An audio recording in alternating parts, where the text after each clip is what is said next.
রাবেয়া, খুব খারাপ লাগছে, রেখে চলে এলাম। খারাপ তো লাগবেই।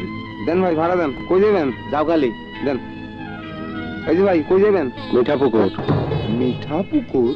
কেন এই বাস মিঠাপুকুর হয়ে যায় না? যাবে না কেন? যায়। আমার কি, আমি তো ভাড়া কাটুন, যাবেন তো আপনি। ওখানে কি কোনো সমস্যা আছে? আরে না না, কোনো সমস্যা নাই। তোর নামটা মিঠা হইলেও জায়গাটা একটু তিতা।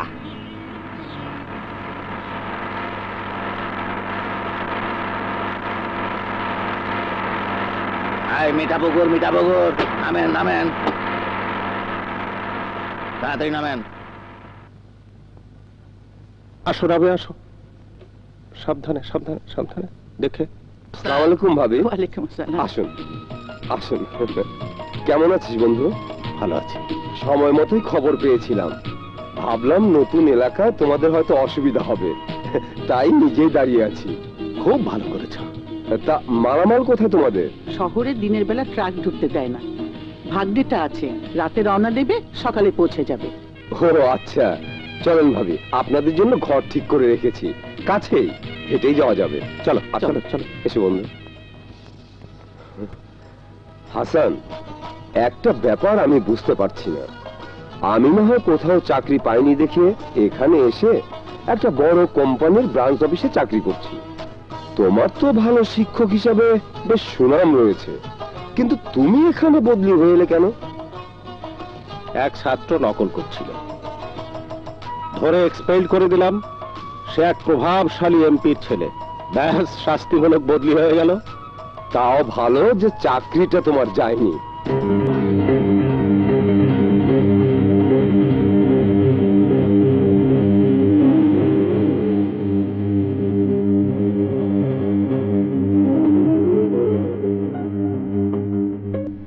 একটা বিষয় আমি বুঝছি না জামান, এত দোকান এই এলাকায়, এটা তো বাজার, বাজারের সব দোকান কালে খান নামে হলো কি করে?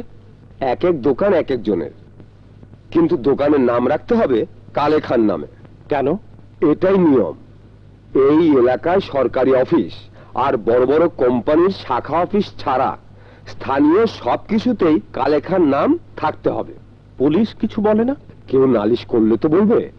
কালেখার বিরুদ্ধে এখানকার কেউ মুখ খোলে না। যদি কেউ মুখ খোলে, তার মুখ চিরদিনের জন্য বন্ধ করে দেয় কালেখা, আর তার লাশের দাফনও হয় ওই কালেখারই কবরস্থানে। কালেখাটা কে?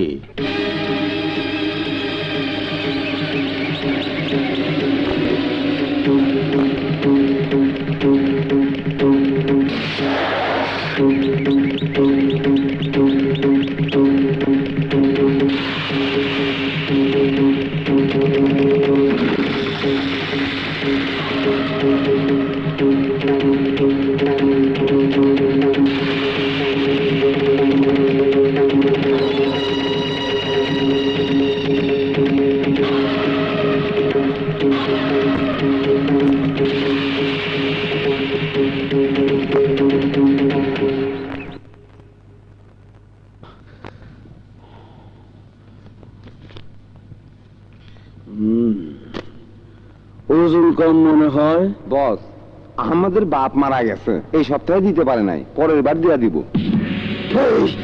কার কুত্তা তুই? কার কুত্তা? আমাদের না আমার। হাড্ডি খাবি আমার, আর পাহারা দিবি অন্যের বাড়িতে। আমাদের বাপ মরছে, তোর কি? তুই যদি আমাদের দোকান দখল কইরা অন্যের কাছে বিক্রি করে টাকা নিয়ে আইতি, আমি তোর উপর খুশি হইতাম। এই ভালো করে হই না রাখ। কেউ যদি আমার লেগে ঘেউ ঘেউ না করে, অন্যের লেগে কাঁদে, ওর হাত দিয়ে আমি বন্ধ করে দিব, বন্ধ।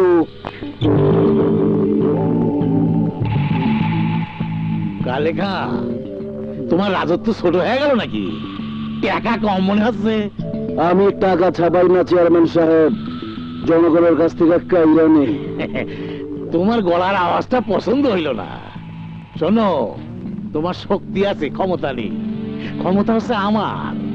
একটা কথা মনে রাখবা, মালিক যখন কুত্তার পিছনে বন্দুক নিয়ে দাঁড়া থাকে, তখন কুত্তা বাঘকে ধাওয়া করে, আর মালিক যখন পেছনে থাকে না তখন কুত্তা গলি থেকে বার হয় না। আমি যদি তোমার পিছনে না থাকি, স্রেফ তুমি হচ্ছ গলির একটা কুত্তা। এই নেতা, আমার ক্ষমতা দেখাস, ক্ষমতা। তোর মতো নেতা আমি বহু তৈরি করতে পারি, কিন্তু এই মিঠা পুকুরে আমার মতো কালেখা একটাই, কথাটা মনে রাখিস। লোক নামাও কালেখা। আমি জানি আমার কথায় তোমার ভেতরটা জ্বলতেছে, আর সেই জ্বালাটা আমার সামনে না দেখায় টাকা আদায়ের সময় এই জনগণের সামনে দেখাও, কাম হবি।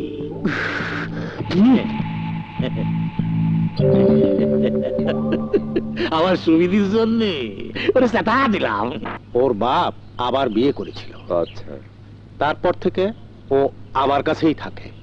লেখাপড়া কত দূর করেছে? বিয়ে পাশ করার পর আর পড়ে নাই, বলে চাকরি করব, কিন্তু আজ পর্যন্ত একটাও লাগাইতে পারে নাই। আর তোর ছেলে? ঠিক উল্টা, বিয়ে পাশ করার পর কমপক্ষে 15টা চাকরি করছে, একটাও টেকে নাই। কোথাও 3 দিন, কোথাও 1 মাস, কোথাও 2 মাস, বড় জোর 3 মাস। তারপর কোনো না কোনো ঝামেলা বাঁধাইয়া চাকরি ছাড়িয়ে দিয়েছে। এখন কি কোথাও চাকরি করছে? একটা 5 স্টার খুব বড় হোটেলে।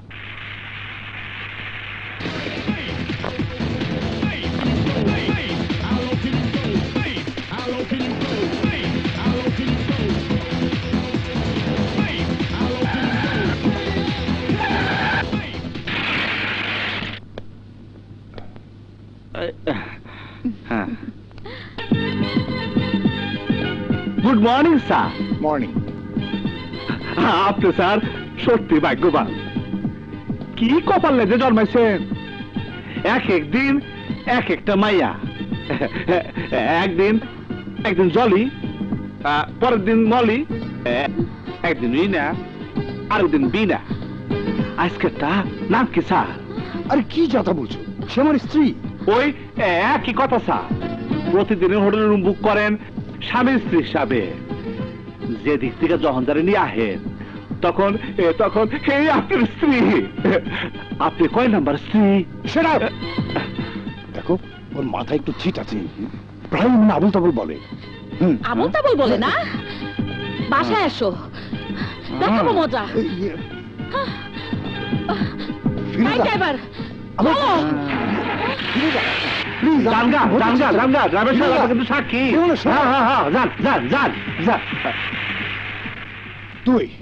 তুই আমাকে শেষ করে দিয়েছিস, তোর জন্য আমার ঘর আজ বরবাদ হয়ে গেল। Manager, manager, manager. কি হয়েছে স্যার? কি হয়নি তাই বলুন। আপনার এই কর্মচারী আমার স্ত্রীর সামনে বলেছে আমি নাকি রোজ একটা করে নিয়ে আসি, ওইসব করি। বলেন কি মান্না? Yes sir.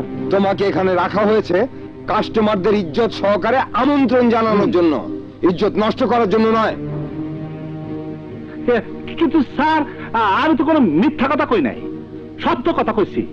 তোমার ওই সত্য কথায় আমার ঘর ভেঙে যেতে পারে, তা তুমি জানো? হ্যাঁ, আপনি ঘরেই থাকেন না, ঘরের সুন্দর বোঝা লইয়া অন্য মেয়ের সাথে হোটেলে রাত কাটান। আপনি ঘর ভাঙলে দোষ কি? শুনলেন ওর কথা? আমি শেষ, আমি শেষ। মান্না, মাপ চাও ওনার কাছে। কেন স্যার, কেন মাপ চাবো? সত্য কথা বলা কি অপরাধ? ইয়েস, অপরাধ। আমরা এখানে হোটেল ব্যবসা করতে বসেছি, কাস্টমারদের অপমান করা একটা অপরাধ। কারে আপনার হোটেল কইতাছে? আপনার এই ভবনটা রে হোটেল ব্যবসা কি বুঝেন আপনারা? টপ ফ্লোরে কয়টা জমিতে রাখছেন পাবলিকের মনোরঞ্জনের জন্য, বাইরের থেকে কলটা নিয়ে আসে কিছু মায়ারে। হ্যাঁ, ভবিষ্যতের মতো লোকরা বাইরের থেকে মায়া নিয়ে এসা ফুর্তি করে, কখনো 1 ঘন্টা, কখনো 2 ঘন্টার জন্য রুম ভাড়া দেন আপনি। এটা আপনি করতেছেন হোটেল ব্যবসা। হোটেল ব্যবসা না কই এখন এই ভবনটারে পতিতালয়, আর এই পতিতালয়ের একমাত্র দালাল আপনি। হাতটা সামনে রাখেন ম্যানেজার সাহেব, তা না হলে হাতটা ভাইঙ্গা কাউন্টারে চলে রাখবো। এত বড় সাহস, আমার হাত ভাঙবি তুই? কে কোথায় আছিস? ধরো কে।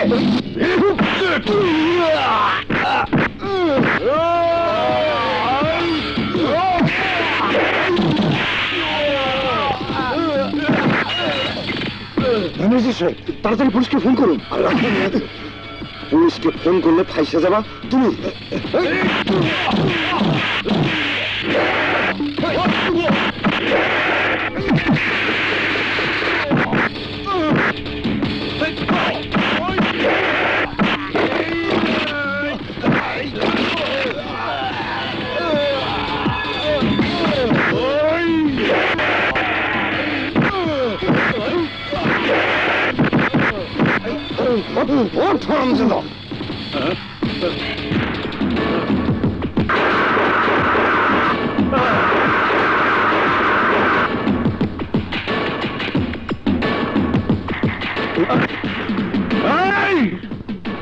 তোর হাত ভাঙ্গা কি অগমত করে দেবো?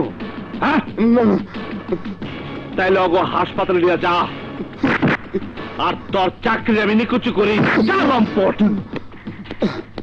যা বেয়াদবের বাচ্চা বেয়াদব, তোর বাপের কথায় চাকরি দিয়েছিলাম, এখন ভালোই হয়েছে। আমার ব্যবসা আমি ইচ্ছা মতো চালাবো। চলুন মফিসার, আসুন। ভাই, তোমারে দেখা কি যে খুশি লাগতেছে। একা একা এমন একটা জায়গায় থাকুন যায় না। কিরে চলে এলি, নিশ্চয়ই চাকরি ছাড়িয়ে দিছিস। কিরে কথা কস না কে? 1 মাসও তো হয় নাই তুই এই চাকরিটা ধরছিস। মাস পার না হইতেই তুই চাকরিটা ছেড়ে দিলি। বেতন নিয়ে আইছিস? না, বেতন ছাড়া। মান না, নিশ্চয়ই তুই নিজেই কারোর সাথে ঝগড়া বাঁধায় চাকরি ছেড়ে দিয়েছিস না রে? আচ্ছা মান না, একটা কথা আমার মাথায় ঢোকে না রে। চাকরি করতে গেছিস ভালো কথা, ঠিকভাবে ডিউটি করবি। তোর কি দরকার মানুষের সাথে গন্ডগোল ফাসাদ করারে?